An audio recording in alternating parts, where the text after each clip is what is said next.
Om Shanti. Good morning. 22 जनवरी 2023 आज Sunday है। आज हम सभी सुनेंगे अव्यक्त बाप दादा के अव्यक्त महावाक्य। यह ओरिजिनल मुरली है। 25 नवंबर 93 की मुरली का शीर्षक है सहज सिद्धि प्राप्त करने के लिए ज्ञान स्वरूप प्रयोगी आत्मा बनो। सहज सिद्धि प्राप्त करने के लिए ज्ञान स्वरूप प्रयोगी आत्मा बनो। तो अभी हम सुनते हैं बाप दादा के महावाक्य। आज ज्ञानदाता वरदाता अपने ज्ञानी तू आत्मा योगी तू आत्मा बच्चों को देख रहे हैं। हर एक बच्चा ज्ञान स्वरूप और योग युक्त कहाँ तक बना है। ज्ञान सुनने और सुनाने के निमित्त बने हैं व ज्ञान स्वरूप बने हैं। समय प्रमाण योग लगाने वाले बने हैं व सदा योगी जीवन अर्थात हर कर्म में योग युक्त युक्ति युक्त स्वतः व सदा के योगी बने हैं। किसी भी ब्राह्मण आत्मा से कोई भी पूछेंगे कि ज्ञानी और योगी है तो क्या कहेंगे? सभी ज्ञानी और योगी है ना। ज्ञान स्वरूप बनना अर्थात हर संकल्प बोल और कर्म समर्थ होगा, व्यर्थ समाप्त होगा, क्योंकि जहाँ समर्थ है वहाँ व्यर्थ हो नहीं सकता। जैसे प्रकाश और अंधियारा साथ साथ नहीं होता, तो ज्ञान प्रकाश है, व्यर्थ अंधकार है। वर्तमान समय व्यर्थ को समाप्त करने का अटेंशन रखना है। सबसे मुख्य बात संकल्प रूपी बीज को समर्थ बनाना है। अगर संकल्प रूपी बीज समर्थ है तो वाणी कर्म संबंध सहज ही समर्थ हो ही जाता है। तो ज्ञान स्वरूप अर्थात हर समय हर संकल्प हर सेकंड समर्थ। योगी तो आत्मा सभी बने हो, लेकिन हर संकल्प स्वतः ही योग युक्त युक्ति युक्त हो। इसमें नंबरवार है। क्यों नंबर बने? जब विधाता भी एक है, विधि भी एक है, फिर नंबर क्यों? बाप दादा ने देखा योगी तो बने हैं, लेकिन प्रयोगी कम बनते हैं। योग करने और कराने दोनों में सभी होशियार हैं। ऐसा कोई है जो कहे कि योग कराना नहीं आता? जैसे योग करने कराने में योग्य हो, ऐसे ही प्रयोग करने में योग्य बनना और बनाना, इसको कहा जाता है योगी जीवन अर्थात योग युक्त जीवन। अभी प्रयोगी जीवन की आवश्यकता है। जो योग की परिभाषा जानते हो, वर्णन करते हो, वो सभी विशेषताएं प्रयोग में आती हैं। सबसे पहले अपने आप में यह चेक करो कि अपने संस्कार परिवर्तन में कहाँ तक प्रयोगी बने हो, क्योंकि आप सबके श्रेष्ठ संस्कार ही श्रेष्ठ संसार के रचना की नींव है। अगर नींव मजबूत है तो अन्य सभी बातें स्वतः ही मजबूत हुई ही पड़ी है। तो यह देखो कि संस्कार समय पर कहाँ धोखा तो नहीं देते हैं। श्रेष्ठ संस्कार को परिवर्तन करने वाले कैसे भी व्यक्ति हो, वस्तु हो, परिस्थिति हो, योग के प्रयोग करने वाली आत्मा को श्रेष्ठ से साधारणता में हिला नहीं सकते। ऐसे नहीं कि बात ही ऐसी थी, व्यक्ति ही ऐसा था, वायुमंडल ऐसा था, इसीलिए श्रेष्ठ संस्कार को परिवर्तन कर साधारण व व्यर्थ बना दिया। तो क्या इसको प्रयोगी आत्मा कहेंगे? अगर समय पर योग की शक्तियों का प्रयोग नहीं हुआ तो इसको क्या कहा जाएगा? तो पहले इस फाउंडेशन को देखो कि कहाँ तक समय पर प्रयोगी बने हैं। अगर स्व के संस्कार परिवर्तक नहीं बने हैं तो नए संसार परिवर्तक कैसे बनेंगे? प्रयोगी आत्मा की पहली निशानी है संस्कार के ऊपर सदा प्रयोग में विजयी। दूसरी निशानी प्रकृति द्वारा आने वाली परिस्थितियों पर योग के प्रयोग द्वारा विजयी। समय प्रति समय प्रकृति की हलचल भी योगी आत्मा को अपनी तरफ आकर्षित करती है। ऐसे समय पर योग की विधि प्रयोग में आती है। कभी योगी पुरुष को व पुरुषोत्तम आत्मा को प्रकृति प्रभावित तो नहीं करती, क्योंकि ब्राह्मण आत्माएं पुरुषोत्तम आत्माएं हो। प्रकृति पुरुषोत्तम आत्माओं की दासी है। मालिक दासी के प्रभाव में आ जाए, इसको क्या कहेंगे। आजकल पुरुषोत्तम आत्माओं को प्रकृति साधनों और साल्वेशन के रूप में प्रभावित करती है। साधन व साल्वेशन के आधार पर योगी जीवन है। साधन व साल्वेशन कम तो योग युक्त भी कम। इसको कहा जाता है प्रभावित होना। योगी व प्रयोगी आत्मा की साधना के आगे साधन स्वतः ही स्वयं आते हैं। साधन साधना का आधार नहीं हो, लेकिन साधना साधनों को स्वतः ही आधार बनाएगी। इसको कहा जाता है प्रयोगी आत्मा। तो चेक करो, संस्कार परिवर्तन विजयी और प्रकृति के प्रभाव के विजयी कहाँ तक बने हैं। तीसरी निशानी है विकारों पर विजयी। योगी व प्रयोगी आत्मा के आगे ये 5 विकार जो दूसरों के लिए जहरीले सांप है, लेकिन आप योगी प्रयोगी आत्माओं के लिए ये सांप गले की माला बन जाते हैं। आप ब्राह्मणों के और ब्रह्मा बाप के अशरीरी तपस्वी शंकर स्वरूप का यादगार अभी भी भक्त लोग पूजते और गाते रहते हैं। दूसरा, यादगार ये सांप आपके अधीन ऐसे बन जाते जो आपकी खुशी में नाचने की स्टेज बन जाते हैं। जब विजयी बन जाते हैं तो क्या अनुभव करते, क्या स्थिति होती है। खुशी में नाचते रहते हैं ना, तो यह स्थिति स्टेज के रूप में दिखाई दे। स्थिति को भी स्टेज कहा जाता है। ऐसे विकारों पर विजयी हो, इसको कहा जाता है प्रयोगी। तो यह चेक करो कहाँ तक प्रयोगी बने हैं। अगर योग का समय पर प्रयोग नहीं, योग की विधि से समय पर सिद्धि नहीं, तो यथार्थ विधि कहेंगे। समय अपनी तीव्र गति समय प्रति समय दिखा रहा है। अनेकता, अधर्म, तमोप्रधानता हर क्षेत्र में तीव्र गति से बढ़ता जा रहा है। ऐसे समय पर आपके योग के विधि की वृद्धि व विधि के सिद्धि में वृद्धि तीव्र गति से होना आवश्यक है। नंबर आगे बढ़ने का आधार है प्रयोगी बनने की सहज विधि।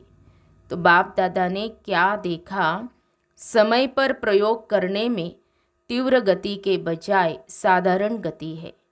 अभी इसको बढ़ाओ तो क्या होगा, सिद्धि स्वरूप अनुभव करते जाएंगे। आपके जड़ चित्रों द्वारा सिद्धि प्राप्त करने का अनुभव करते रहते हैं। चैतन्य में सिद्धि स्वरूप बने हो तब यह यादगार चला आ रहा है। रिद्धि सिद्धि वाले नहीं, विधि से सिद्धि।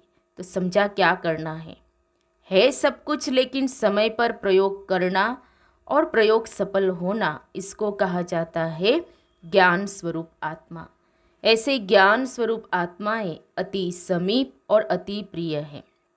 अच्छा, सदा योग की विधि द्वारा श्रेष्ठ सिद्धि को अनुभव करने वाले, सदा साधारण संस्कार को श्रेष्ठ संस्कार में परिवर्तन करने वाले, संस्कार परिवर्तक आत्माओं को सदा प्रकृति जीत, विकारों पर जीत प्राप्त करने वाले, विजयी आत्माओं को सदा प्रयोग की गति को तीव्र अनुभव करने वाले, ज्ञान स्वरूप योग युक्त योगी आत्माओं को बाप दादा का याद प्यार और नमस्ते।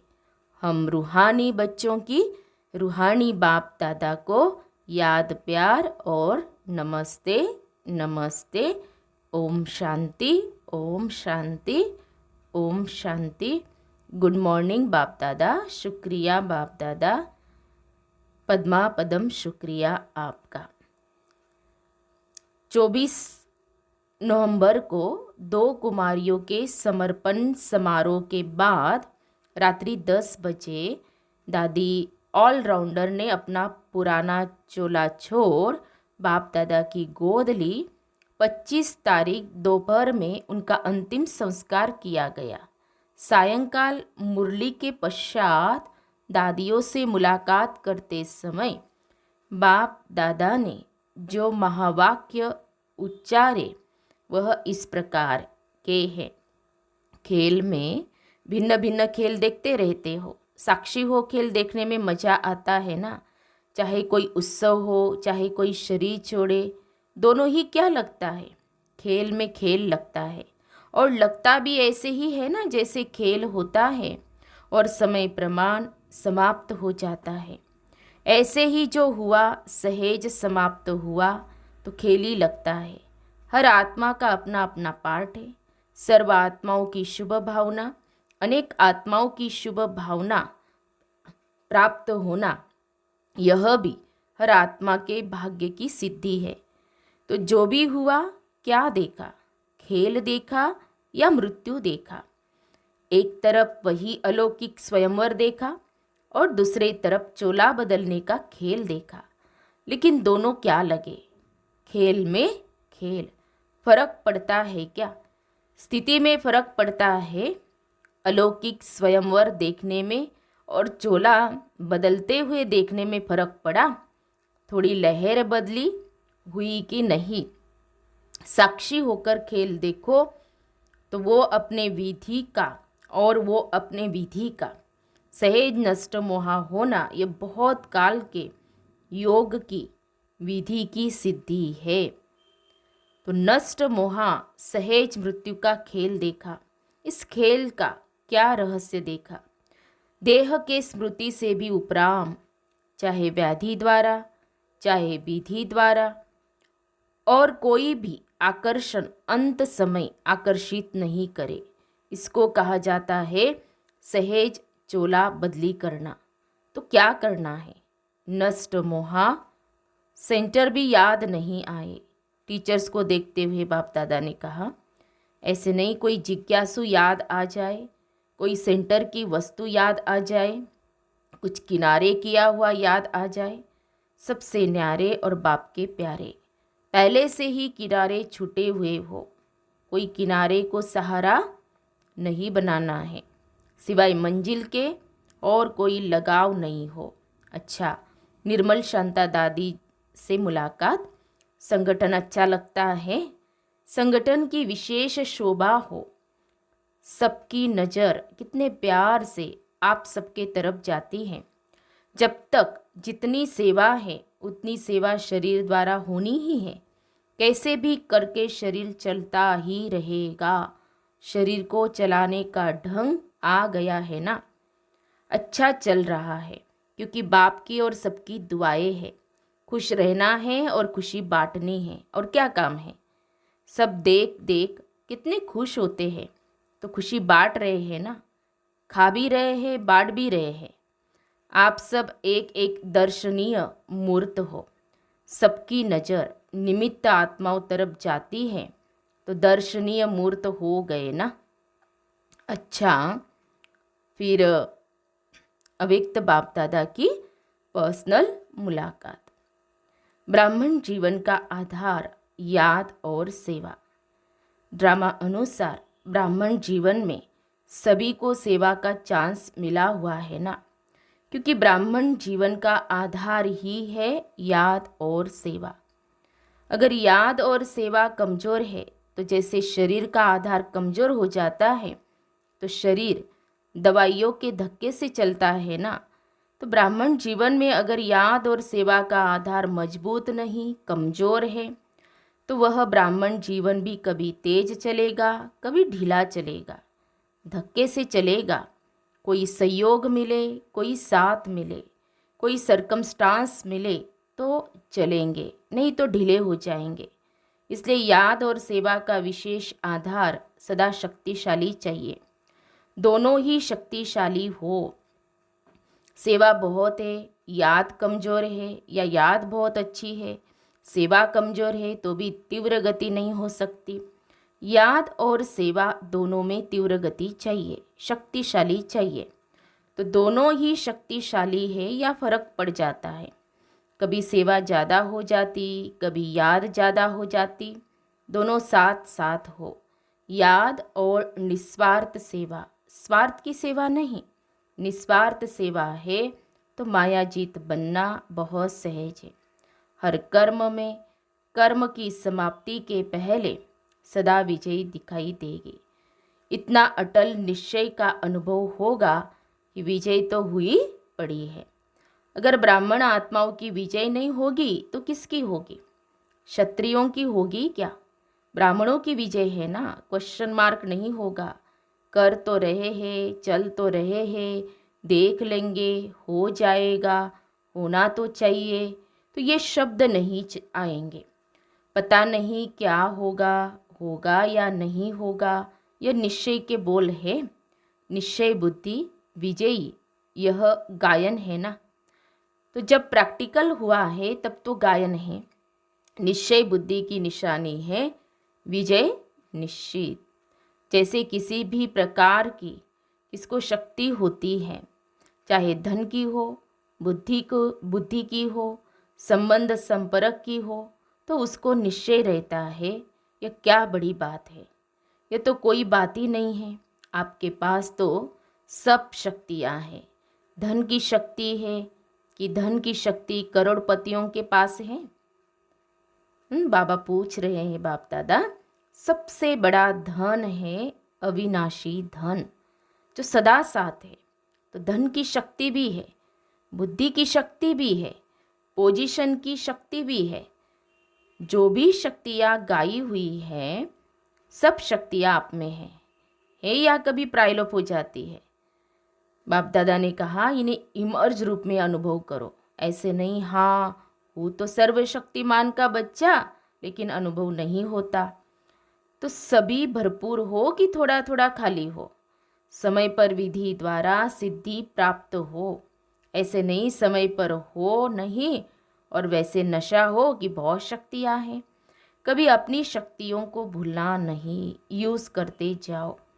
अगर स्वप्रति कार्य में लगाना आता है तो दूसरे के कार्य में भी लगा सकते हैं। पांडवों में शक्ति आ गई या कभी क्रोध आता है? थोड़ा थोड़ा क्रोध आता है। कोई क्रोध करे तो क्रोध आता है, कोई इंसल्ट करे तो क्रोध आता है। यह तो ऐसे ही हुआ जैसे दुश्मन आता है तो हार होती है।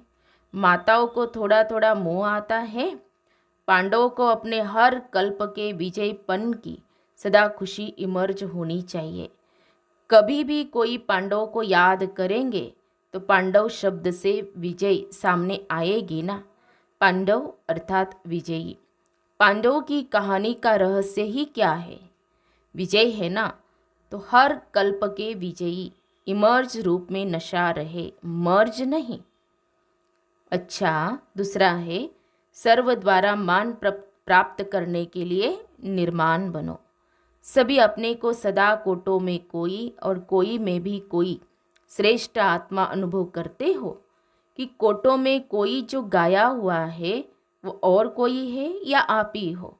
तो कितना एक एक आत्मा का महत्व है, अर्थात हर आत्मा महान है। तो जो जितना महान होता है, महानता की निशानी, जितना महान उतना निर्माण, क्योंकि सदा भरपूर आत्मा है।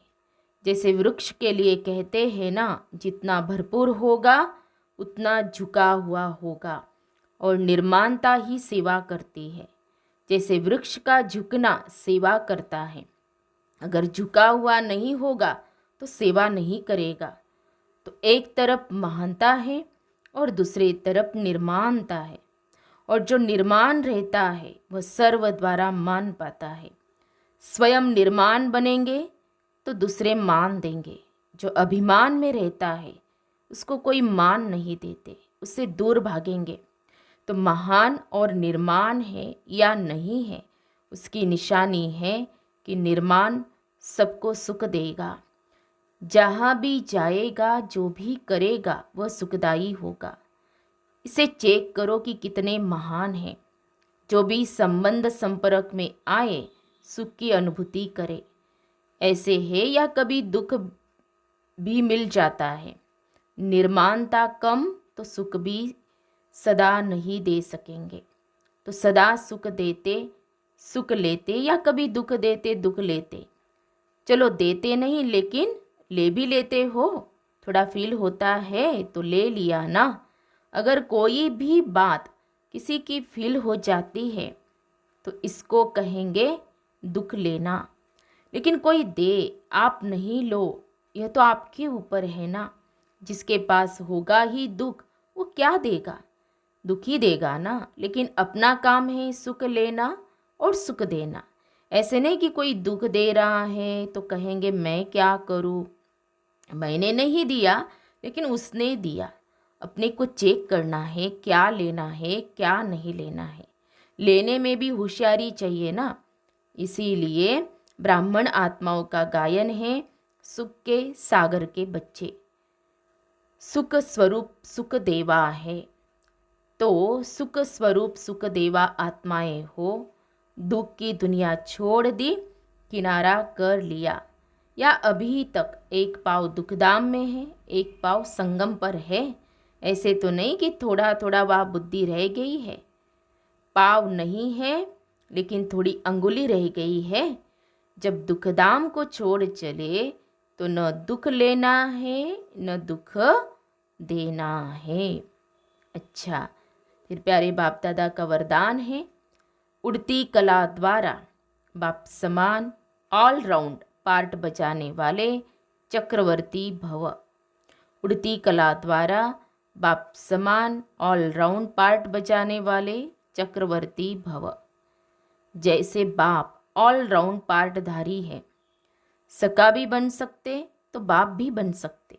ऐसे उड़ती कला वाले जिस समय जिस सेवा की आवश्यकता होगी उसमें संपन्न पार्ट बजा सकेंगे। इसको ही कहा जाता है ऑलराउंड उड़ता पंछी। वे ऐसे निर्बंधन होंगे जो जहाँ भी सेवा होगी वहाँ पहुँच जाएंगे। हर प्रकार की सेवा में सफलता मूर्त बनेंगे। उन्हें ही कहा जाता है चक्रवर्ती ऑलराउंड पार्टधारी। स्लोगन है एक दो की विशेषताओं को स्मृति में रख, फेथफुल बनो तो संगठन एक मत हो जाएगा। एक दो की विशेषताओं को स्मृति में रख, फेथफुल बनो तो संगठन एक मत हो जाएगा। तो हम सब ने सुने प्यारे बाप दादा के मधुर महावाक्य, अव्यक्त महावाक्य। तो आज प्यारे बाप दादा ने हम बच्चों को अटेंशन दिलाया कि बच्चे ज्ञान स्वरूप प्रयोगी आत्मा बनो, तभी सिद्धि प्राप्त होगी। ज्ञान तो है, योग भी करते, लेकिन अभी प्रयोगी आत्मा बनना है। तो ये अटेंशन बाप दादा ने हम बच्चों को दिलाया है। तो ज़रूर हम इसका क्या करेंगे, अभ्यास करेंगे और प्रयोगी बनेंगे। अच्छा, ओम शांति।